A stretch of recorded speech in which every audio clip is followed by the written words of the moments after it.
Бул сыяктуу видео тасмалар акыркы бир жуманын ичинде байма-бай тарап коомчулуктун нааразычылыгын жаратууда. Сабалган бул баланын тасмасы Сузак районундагы Кенжетай бир бала бакчасында тартылган. Окуяга байланыштуу кылмыш иши да козголгон. Анда тамак аш талапка ылайык берилбегени да тарап кеткен.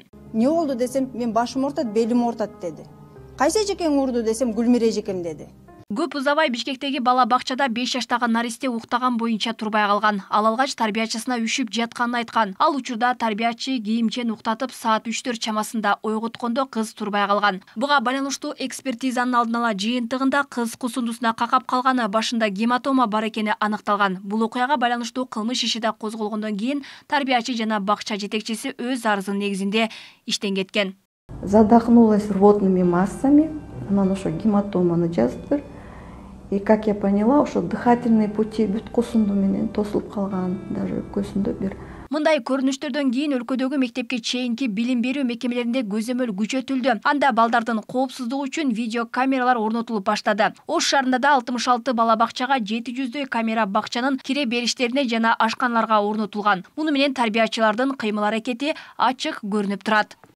Ошондуктан биз Ош шаардык билим берүү башкармалыгында буга чейин коюлган видео көзөмөлдөр бар. Ошол видео көзөмөлдөрдү көбөйтүп, короолорго дагы ошондой эле жанагы коридорлордун жетпеген жерлерине коюу боюнча азыр сунушту берип атабыз.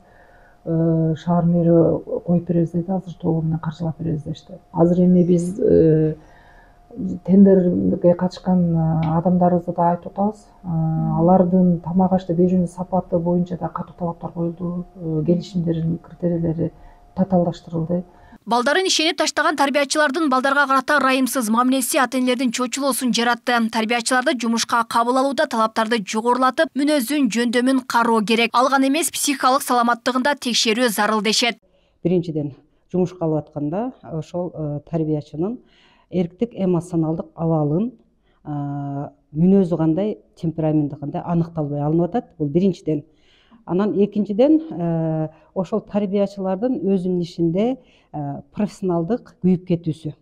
Себеби элестетип көрсөңүз, күнүгө эле ошончо бала менен иштеп эме кылганда, анан ошо балдар деген азыр ар кандай баягы гиперактивдүү балдарыбыз бар, укпаган балдарыбыз бар. Алардын бардыгын мындай телеш чындыгында тарбиячыга оор, бирок ошол эле мезгилде бул тарбиячыдан жоопкерчиликти алып таштабайт да.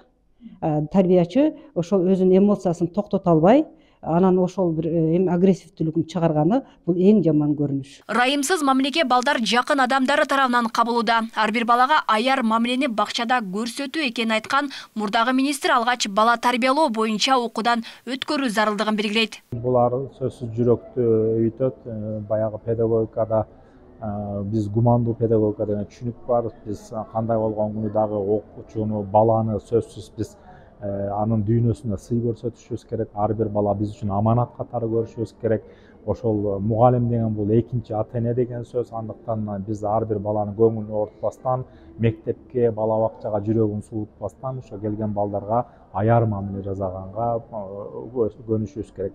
Кыргызстанда бакчаларга өлкөдөгү балдардын 28,3% гана барары аныкталган. Өлкөдө Бишкек, Ош сыяктуу ири шаарларда жана анын чет жакасында мамлекеттик бакчалар бир тайпада 40 жана 90 ашык баланы кабыл алууга аргасыз. Алмагүл Эрке, Байгызы, Мирбек Конобаев, Ош ТВ.